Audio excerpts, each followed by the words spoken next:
سورہ یوسف کا بقیہ حصہ آج تلاوت ہوا اور پھر سورہ رعد آج تلاوت ہوئی ہے اور سورہ ابراہیم بھی۔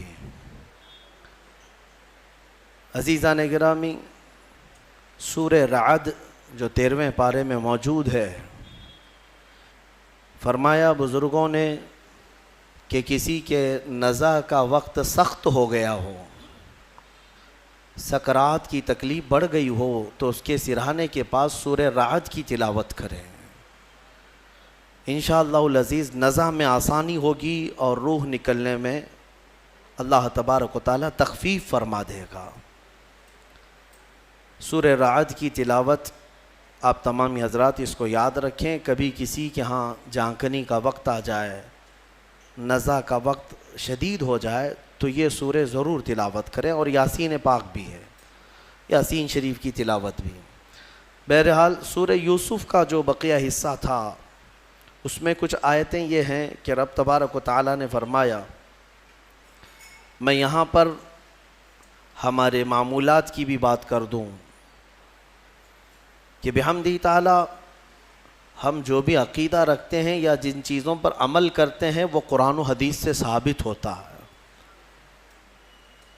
آپ نے کل سنا تھا سیدنا یعقوب علیہ السلام اپنے بیٹے یوسف علیہ السلام کی جدائی کے غم میں اتنا روئے کہ ان کی آنکھیں سفید ہو گئیں، یعنی آنکھوں کی بینائی چلی گئی۔ کافی عرصے کے بعد جب یوسف علیہ السلام سے ان کے دو سارے بھائیوں نے مصر میں ملاقات کی غلہ لینے کے لیے، تو یوسف علیہ السلام نے یہ کہا تھا جاؤ اپنے والد کو لکھتے آنا ساتھ میں، لیکن ساتھ میں حضرت یوسف علیہ السلام نے کیا کہا تھا، اذهبوا بقمیصی ھذا فالقوہ علی وجہ ابی، یہ میرا جبہ لیتے جانا اور میرے والد کے چہرے پر ڈال دینا۔ یوسف علیہ السلام نے اپنا جبہ دیا تھا اپنے بھائیوں کے ہاتھ میں کہ اپنے باپ کے چہرے پر اسے ڈال دینا۔ اب یہ جبہ لے کر کے جب چلے اور یعقوب علیہ السلام کے چہرے پر انہوں نے یوسف علیہ السلام کا جبہ ڈالا تو قرآن کہتا ہے فرتد بصیرا، ان کی کھوئی ہوئی بینائی واپس آ گئی۔ کس کی؟ یعقوب علیہ السلام کی، جو باپ ہیں۔ یوسف علیہ السلام کے جبے کا چہرے پر پڑنا تھا کہ بینائی آ گئی۔ میرے عزیزوں، یہی تو اہل سنت و جماعت کہتے ہیں کہ تبرکات میں تاثیر ہوا کرتی ہے۔ ہاں، اب یہاں سے اتنی بھی سمجھنے کی بات ہے کہ ایک نبی کا جبہ دوسرے نبی کو فائدہ دے سکتا ہے، تو نبی کی تبرک امتی کو کیوں نہیں فائدہ دے سکتے؟ نبی کا جبہ نبی کو فائدہ دے رہا ہے۔ یوسف علیہ السلام بھی نبی ہیں، یعقوب علیہ السلام بھی نبی ہیں۔ یوسف علیہ السلام کا جبہ اگر یعقوب علیہ السلام کو نفع دیتا ہے تو ہم گنہگاروں کو حضور پاک کے قدموں سے لگی مٹی کیوں نہیں نفع دے سکتی ہے؟ حضور پاک کے جسم اطہر سے مس کوئی لباس یا پھر آپ کا منہ مبارک ہمیں فائدہ کیوں نہیں دے سکتا؟ یقیناً ان تبرکات میں تاثیر ہے، برکت ہے۔ تو یہاں سے یہ ہمارے معمولات اہل سنت و جماعت سمجھ میں آتے ہیں۔ اچھا، اور دوسری بات، انبیاء کرام علیہ السلام کی اختیارات پر بھی جو ہم عقیدہ رکھتے ہیں وہ بھی سنیے۔ یوسف علیہ السلام کے بھائی ابھی جبہ لے کر کے گھر پہنچے بھی نہیں تھے، راستے میں تھے، تبھی یعقوب علیہ السلام کو اپنے بیٹے کی خوشبو آنے لگی۔ گھر میں کہتے ہیں انی لاجد ریح یوسف، اپنے گھر والیوں سے کہتے ہیں کہ میں یوسف کی خوشبو سونگھ رہا ہوں۔ ابھی وہ بھائی آئے نہیں، راستے میں ہیں، اور جبے کی خوشبو یوسف علیہ السلام کے یعقوب علیہ السلام کو آ رہی ہے۔ عزیزان گرامی، اور یہ مسافت کتنی تھی، کتنی دوری تھی جو جبہ ابھی موجود تھا جہاں راستے میں، اور یعقوب علیہ السلام، کئی 100 کلومیٹر کا فاصلہ تھا، ابھی کئی 100 کلومیٹر کا فاصلہ ہے، اور جبے کی خوشبو یعقوب علیہ السلام سونگھ رہے ہیں۔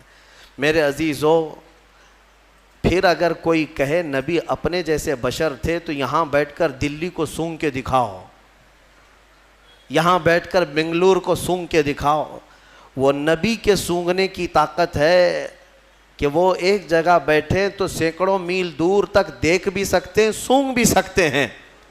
یعقوب علیہ السلام کی اس اختیار کے بارے میں قرآن بیان کر رہا ہے.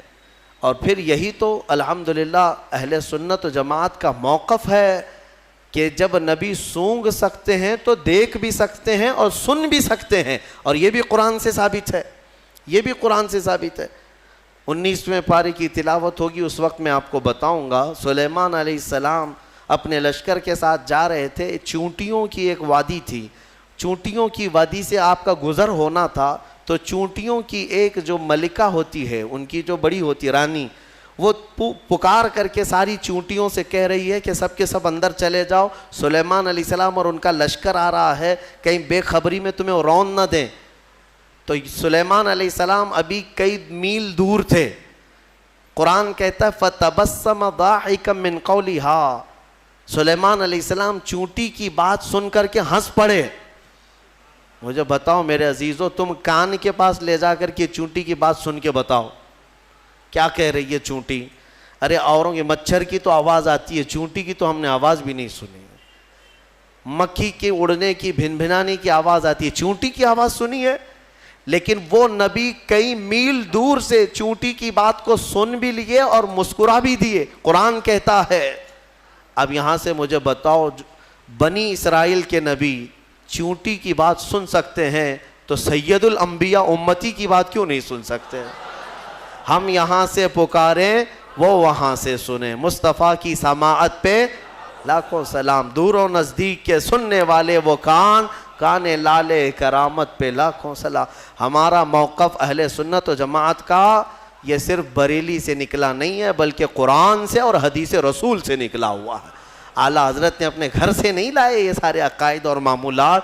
جو کچھ بھی انہوں نے امت کو دیا ہے وہ میرے مصطفیٰ کریم کی سچی شریعت عطا کیا ہے. قرآن پاک کی ان آیات بینات میں بہت ساری چیزیں سیکھنے کے لیے ہیں. بہرحال سورہ رعد کی ایک وہ آیت میں تمہارے سامنے تلاوت کرتا ہوں جس میں رب تبارک و تعالیٰ اپنے بندوں کو تنبیہاً فرماتا ہے. رب تبارک و تعالیٰ فرماتا ہے وَإِذَا أَرَادَ اللَّهُ بِقَوْمٍ سُوءًا فَلَا مَرَدَّ لَهَا, جب اللہ تعالیٰ کسی قوم کے ساتھ عذاب کا ارادہ کر لیتا ہے یا اسے ختم کرنے کا یا تباہ کرنے کا ارادہ فرما لیتا ہے تو پھر اسے کوئی نہیں ٹال سکتا. فَلَا مَرَدَّ لَهَا, کوئی نہیں ٹال سکتا. اور اسی سے پہلے یہ آیت کا ٹکڑا ہے, شاید آپ نے سنا ہوگا. آج ہم سب کو بیدار کرنے کے لیے یہ آیت کا اتنا ٹکڑا کافی ہے. میرا مولا فرماتا ہے ان اللہ لا یغیر ما بقوم حتی یغیروا ما بانفسہم, بے شک اللہ تعالیٰ اس وقت تک کسی قوم کی حالت کو نہیں بدلتا جب تک وہ قوم خود اپنی حالت نہیں بدلتی. تم یہاں بیٹھ کر کے خود سے کچھ نہ بدلو اور یہ کہو اللہ کی رحمت کب آئے گی, اللہ کی مدد کب آئے گی. قرآن پڑھو, اللہ فرما رہا ہے اللہ تمہاری حالت نہیں بدلے گا جب تمہیں خود فکر نہیں ہے اپنی حالت بدلنے کا. تم اپنے آپ کو بدلتے نہیں اور زمانہ بدلنے کا سوچتے ہو.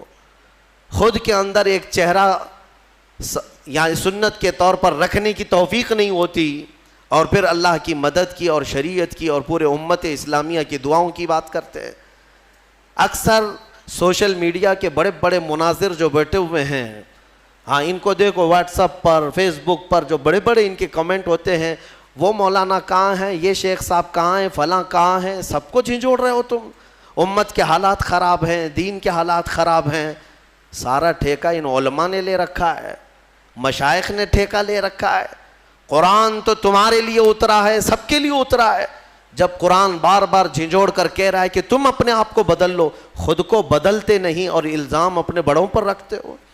یہی مکہ کے جاہل کیا کرتے تھے, یہی پہلی امتوں کے جو جاہل ہوتے تھے وہ یہی کرتے تھے. خود کو بدلنا نہیں ہوتا تو اپنے بڑوں کو کوستے رہتے تھے. ان کی وجہ سے ہم ایسے ہیں. وہ لوگ یہ نہیں کر رہے ہیں, مولانا لوگ کچھ بھی نہیں کر رہے ہیں, مشائخ کچھ بھی نہیں کر رہے ہیں. میرے عزیزو یہ بولنا اب ختم کر دیا جائے. کیا تمہارے لیے شریعت واضح موجود نہیں ہے؟ رسول پاک صلی اللہ تعالیٰ علیہ وسلم کی سیرت آج تک تم نے کبھی سنا نہیں ہے؟ سنے ہو لیکن اپنے اندر جھانک کر کے دیکھو اب تک عمل کتنا کیا. حضور کے راستے پر اب تک کتنا آئے.